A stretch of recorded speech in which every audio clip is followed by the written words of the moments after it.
Merry meet everybody, it's Luna and Athena, and she's back! Woo! I am finally settled in my new house. I've lived here now for 3 weeks and I haven't finished unpacking it. I think there's like one box left, maybe? One box? Maybe not, I don't know, I can't remember. So anyway, I'm in, I'm happy, I'm so, so happy. I've got to say, people always say in life, the most stressful things in life are getting married, getting divorced, and buying your first house, and or buying a house, should I say? And I've been married. I've bought my first house. Touch wood. I'm not gonna get divorced or have to get divorced ever. So this is basically just to say, obviously, I'm back. I've got a couple of videos coming up. I will be showing you my new temple. I've just finished painting it and unpacking it, and today was the first time I went in. I thought it was quite nice to do it on Beltane, actually. Oh yeah, happy Beltane, everybody. I thought it'd be quite nice to go in there for Beltane and do a sacred space ritual. So I didn't actually create a circle for it. I just left an offering for the god and goddess, and I just did the sacred, just kind of sat there and kind of got the energy of the room and just took some deep breaths and listened to some nice music. And then I just did the creating a sacred space incantation ritual, which is using the salt, using the water, and saying the chant, and then sprinkling salt water around the room and kind of saying the chant as you go around. So that was really nice. Now, you're probably looking at this book and you're thinking, Luna, really, you've brought another book. But seriously, there is a really good story to this. I'm not going to discuss it in this video because it will take me a long time. A long story short, I got scammed. I ordered this book about 6 months ago and I got scammed off a guy on Facebook. I'm going to do a separate video on that because I think it's really important to make people aware of situations like this. So I'm going to tell my story about that on a separate video. But yeah, I finally got the money back and I found this guy on eBay selling the exact same book, and he was such a lovely, lovely guy. He actually brought me this book. He came to my house and delivered it for me because he only lives, I think, half an hour away from me. I mean, obviously I brought it, but for cheaper, and I obviously got to meet the guy, and I think it was meant to be. Now, for people that don't recognise it, it is a Lapulia, if I'm saying that right. It's a Lapulia Book of Shadows. It's really big. They are made in America. They are really expensive, and yeah, you can get two versions. You can either get the book that is filled with all Wiccan information, it's Wiccan, or you can get a blank book which you can fill in, and obviously I got the one that was filled in. So this book is not my working book. My working book is the book that I got from Sister Angela, my purple book. I love that book and I love her work, and I will always use that book for rituals and things like that. This book is going to be used for information, research, knowledge, and passing down to children, hopefully when I have them. I will be taking it downstairs into my temple to use for rituals. It's got so much information in it, it's incredible. It's like an encyclopedia for Wiccans. It's got everything, and so far, I haven't read all of it. In fact, I've only got to there. And when I say I've not read it, I've just gone through it and skimmed through it because there's just so much information. Information on everything I've always wanted to know. It's incredible.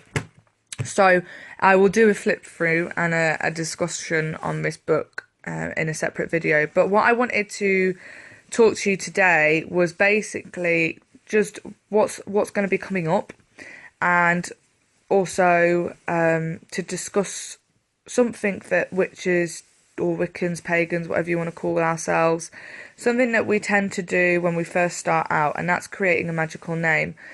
So videos that are coming up, I'm going to be doing a video on this. I'm going to be doing a video on my temple.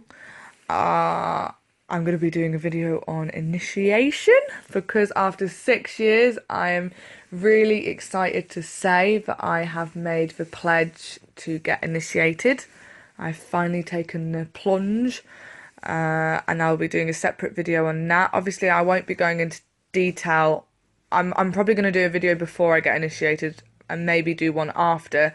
I won't be going into a lot of detail about what happens because it is completely confidential. And yeah, I swore and I swear I will be swearing an oath. I don't even know if I've said that right.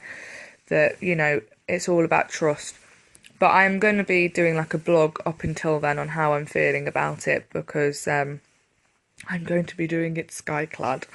And trust me, like, you're talking to someone here who is like, if I don't even know how to even discuss this with you guys, but I would have never 6 years ago I would have never considered this to be something that I would do. Getting naked in front of another group of people, just I wouldn't even think about it. But for some reason, it feels right. And do you know what?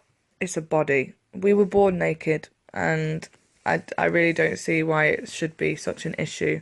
Anybody that makes it an issue has let society take over them, basically. I mean, it's not sexual. It's just today when I went in my new temple and I created my sacred space, I took my top off and I felt incredible just being naked and being able to sit there in the middle of my floor and just breathing in the incense and just kind of, yeah, it was really, really nice.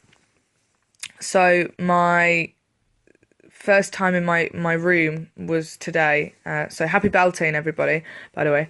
I decided to do it today, obviously with it being Beltane, and also just because it felt right. I just finished decorating it. So I didn't open the circle, but I did create the sacred space by using a incantation that Sister Angela had given me, using salt and spring water, and then making a chant. And believe it or not, it's also in this book as well, so I really liked that as well.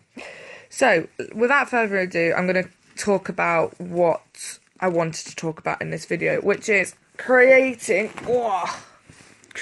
magical names. Now, this is something people tend to do when they're first starting out. I mean, I created my magical name probably like 6 months into being on the path I am now, and I used an anagram. I think I put my name in, like my full name, and I just did an anagram, and from that I got Luna and Athena. I think I put things like Pisces, Luna into it because I was drawn by the moon massively. Amethyst, and then my name, and it came up with Luna and Athena, and that's the one I've chosen. But I've been reading this book and I found this interesting piece of information, which is basically saying that you have a birth number, which I knew about. It says that your name should be linked with your birth number. So if we have a look on the other page, it shows it here. So it says here, for example, if your birthday is the 2nd of the 7th, 1967, that's how you'd work it out. I've done mine. And then up here, it's got a chart with the alphabet and the letters.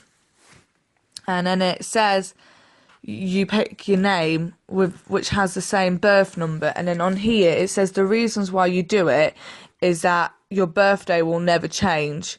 And this is your astral connection to the vibrations of the plane of existence, the day you chose to be born. And also note that your birth name has been yours for your entire life, and the number it rings to must be also be sacred to you.